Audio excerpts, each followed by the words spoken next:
Have you ever stepped outside on a scorching summer day and thought, there is absolutely no way people survived heat like this before air conditioning? I definitely have. And when I look at what people wore in the 19th century, I honestly have no idea how they did it without completely losing their minds. Right now, we're in the middle of a serious heat wave, and I can't help thinking about how incredibly lucky I am to live somewhere with air conditioning. As I'm writing this, my weather app says it feels like 42 degrees Celsius outside, and honestly, I believe it. Thankfully, I'm safely inside my house where I've got everything I need to survive. I've got a nice cool basement, a pint of gelato waiting for me in the freezer, and even a jug of fancy lemonade that I bought specifically for a day like this. At this point, I've basically decided to hide from the heat. I could stay down in my cool basement, put on a movie marathon, and wait until the sun finally gives up on its mission to cook me like an egg every time I walk outside. But whenever the weather gets this hot, I start thinking about how people managed to deal with temperatures like these before all our modern comforts existed. And then I start wondering about something even more ridiculous. How did people survive the summer while wearing all those layers of clothing? Seriously, I'm already sweating while wearing nothing more than a tank top and a pair of shorts. Meanwhile, a Victorian woman could be dressed in drawers, a chemise, a corset, a petticoat, and an overdress, along with additional pieces like a crinoline or a bustle, depending on the decade. And that was only part of it. These outfits usually covered the body from head to toe.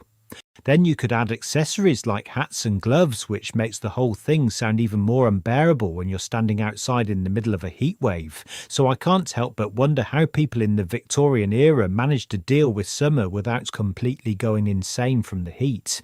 And that's exactly what we're going to look at today. So come along with me, dear viewers, as we step back into the 19th century and find out how people managed to stay cool during the summer. And who knows, maybe we'll even discover a few tricks from the past that can help us survive our own heat wave. At first glance, Victorian summer clothing looks like the last thing you'd want to wear during a heat wave. But what if all those layers weren't nearly as miserable as they look to us today? The secret wasn't necessarily wearing less clothing, it was what those clothes were actually made of. Victorian summer fashion can be pretty misleading when we look at it from a modern perspective. There's no denying that the clothes were beautiful, but they were also following the fashion trends of the time, and at first glance they don't exactly look designed to keep anyone cool. Women wore dresses with high necklines, long sleeves and long skirts. Men were walking around in suits complete with jackets and waistcoats. Everywhere you look there seemed to be layers upon layers of clothing, with most of the body completely covered. Now compare that with the way people dress for summer in many countries today. When it's hot, the usual goal is pretty simple, wear as little clothing as you can get away with. So when you put the two side by side, Victorian summer fashion can look like an absolute nightmare, but surprisingly it was actually much cooler than you might expect. The biggest reason for that was the fabric. Unlike the synthetic materials found in so much of our clothing today, Victorian clothing was primarily made from natural fibres, and many of those materials were considerably more breathable than something like polyester. A lot of natural fibres also have moisture wicking properties. Basically, when you start sweating, the fabric can pull that moisture away from your body and allow it to dry more quickly. That means your clothes are less likely to stick to your skin, which can make a huge difference when you're already trying not to melt in the heat. And during the 19th century, there was one fabric that really ruled the summer: linen. Linen was used for just about everything. You could find it in underwear, dresses, waistcoats, pants, jacket linings, and all kinds of accessories. It was also relatively inexpensive and came in a variety of different weights. On top of that, you could wash it without destroying the fabric, which made it a practical choice for people across different social classes. And it was comfortable too, which only made it more useful as an everyday summer material. Of course, linen wasn't the only option. Cotton, silk, muslin, lawn, and even wool were all used for summer clothing. Now, personally, the idea of putting on a wool outfit in the middle of summer sounds absolutely terrible. But wool is a natural fibre, and that actually actually gives it some useful qualities in hot weather. Because of the way the individual fibers are structured, wool is surprisingly breathable and can efficiently transfer heat, helping regulate your body temperature. There's another important detail here, though. The fabrics themselves were simply made differently back then. These days, it can be surprisingly difficult to find clothing made entirely from natural fibers without paying a ridiculous amount of money for it. And even when you do find something labelled as linen or wool, there's a good chance it's mixed with polyester. You might find a shirt that's only 5% linen or wool, with the remaining 95% being polyester, and that can leave you with the worst characteristics of both materials. You get the wrinkles or itchiness associated with the natural fibre, but without getting all of the benefits that made those fibres so useful in the first place. Even when you find something that's genuinely 100% cotton, it still might not perform as well in extreme heat as a comparable garment made in the 19th century. And that's because modern fabric production often focuses on making clothing cheaply and efficiently. Modern fabrics are frequently manufactured with a much tighter weave than the fabrics used back then. The tighter that weave becomes, the less easily air can move through the material. So while a Victorian outfit might look like an incredible amount of clothing to us, the reality is a little more complicated. They weren't necessarily walking around wrapped in modern heat-trapping fabric. In fact, once you understand what their clothes were made from, those seemingly impossible summer outfits start to make a lot more sense. But fabric wasn't the only trick Victorian people had for surviving the summer. In fact, some of the things that make their clothing look unbearably hot to us today may have been exactly what helped protect them from the heat. Victorian fashion had quite a few other ways of keeping people cool besides simply choosing breathable fabrics. For one thing, many summer garments were made to be relatively thin and loose-fitting. That kept the fabric from clinging tightly to the body when someone started sweating, which could make hot weather feel even more uncomfortable.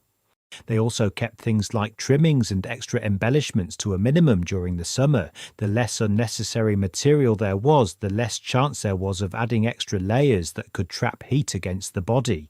Even the colour of your clothing mattered. Victorian summer garments were often made in lighter shades that could help reflect sunlight rather than absorb as much of it. Pale green, lavender, light blue, and of course white were all common choices. But there's another part of Victorian fashion that seems completely backwards to us at first. All that coverage could actually be useful in hot weather. Long sleeves, hats, gloves and parasols helped keep direct sunlight off the skin. Instead of allowing the sun's rays to hit your body constantly, these layers created a barrier between your skin and the heat. They also helped block harmful radiation from the sun.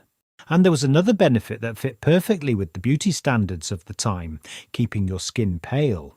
Having a pale complexion was considered fashionable during the Victorian era, so covering up from the sun wasn't just practical, it also helped maintain the appearance that many people at the time considered desirable.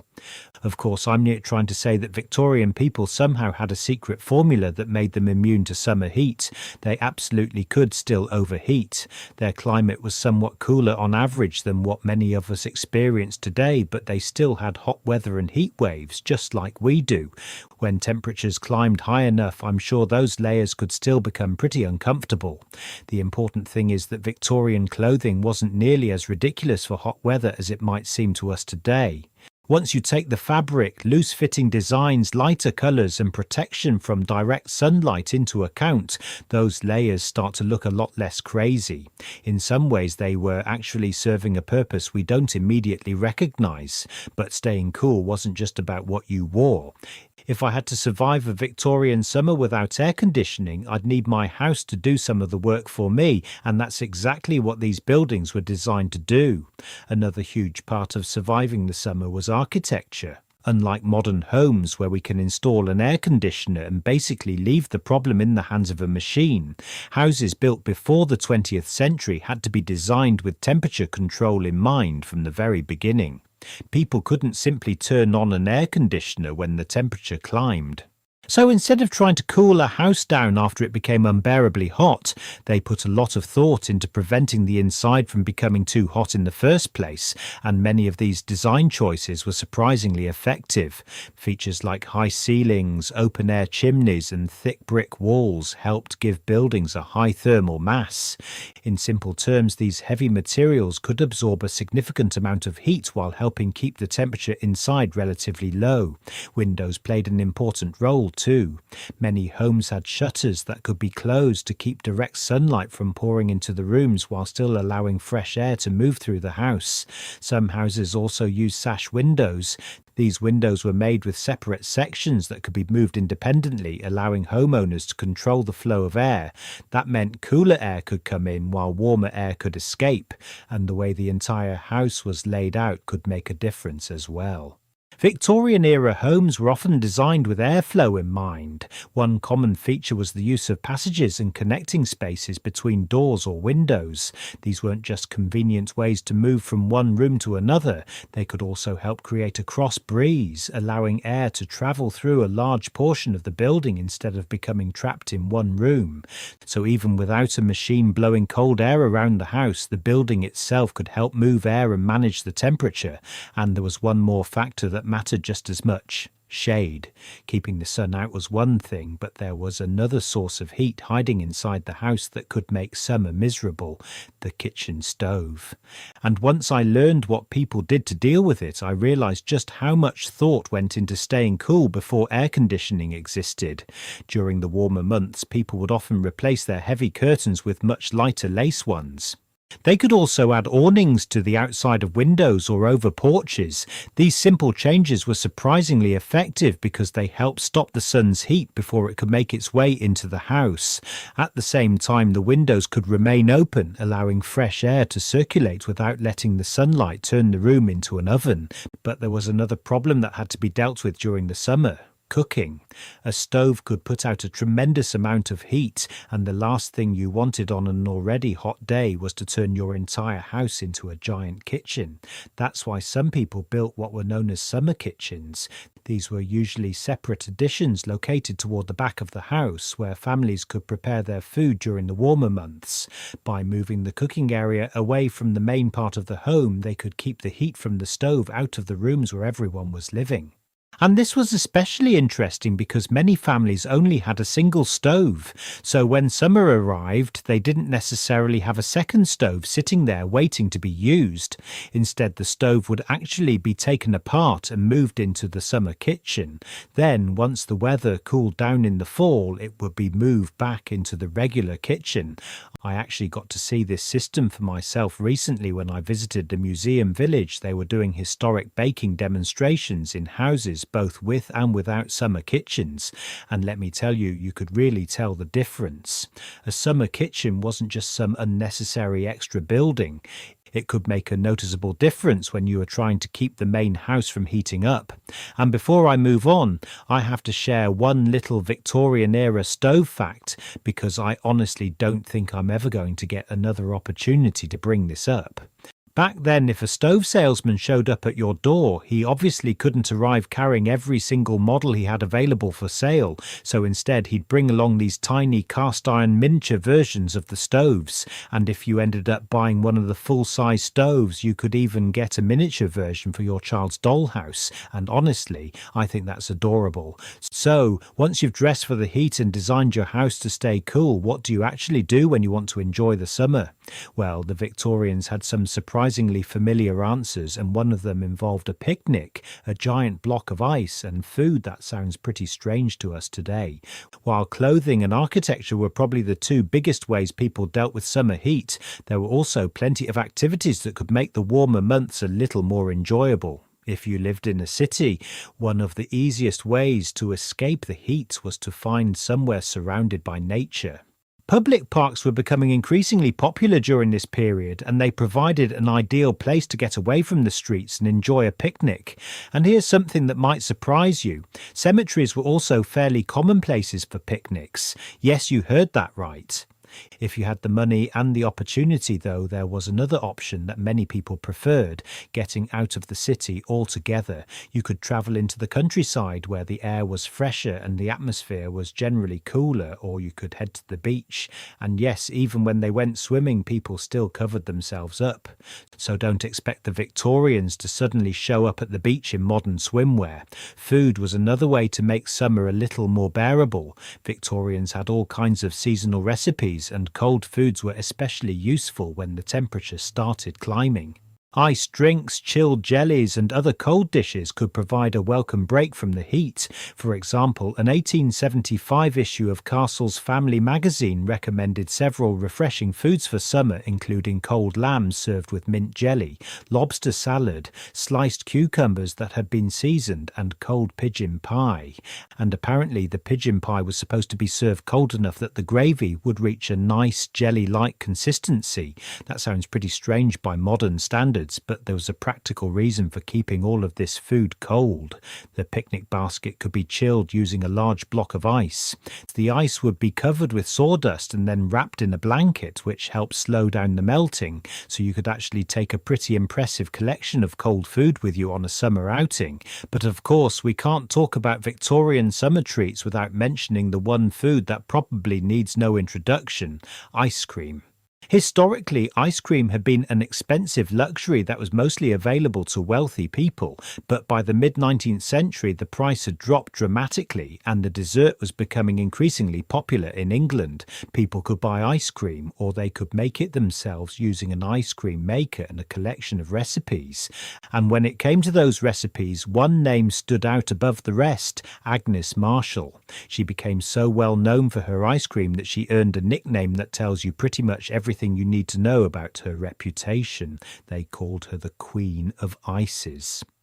After everything we've learned, I think the Victorians might actually have a few tricks worth stealing for our own heat waves.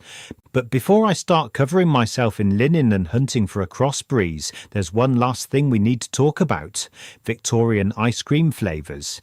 Victorian ice cream came in some pretty interesting flavours. A lot of the recipes were based around fruit, which makes perfect sense for a refreshing summer dessert, but they also experimented with some ingredients that I definitely wouldn't expect to find in ice cream today. We're talking about vegetables. There were recipes that included things like cucumber, asparagus, and even spinach. Personally, I'd probably stay far away from the asparagus version, but cucumber, I'd give that a shot. And honestly, I think I'd even be willing to try the spinach ice cream just to see what it was like. There's something about those flavours that I find genuinely intriguing. So, after looking at all these different ways Victorians dealt with the summer heat, what can we actually learn from them? For starters, maybe it's worth investing in some natural fabrics, and sometimes wearing more clothing isn't necessarily worse than wearing less. If that clothing is made from the right materials and protects you from direct sunlight, covering up can actually help. I'd also say that we shouldn't underestimate the simple power of shade. Find somewhere out of the direct sun, keep the heat away from your body, and whenever possible, take advantage of a good cross breeze. And of course, there's one final lesson I'm taking away from all of this: where exactly can I buy an ice cream maker? Hey everyone, thanks so much for watching. If you enjoyed the video, I'd really appreciate it if you left a like or dropped a comment down below. And if you want to see more videos like this one, you can subscribe to the channel and stay up to date with all the fun history content coming in the future. But for now, I think I've had enough of the heat, so I bid you farewell.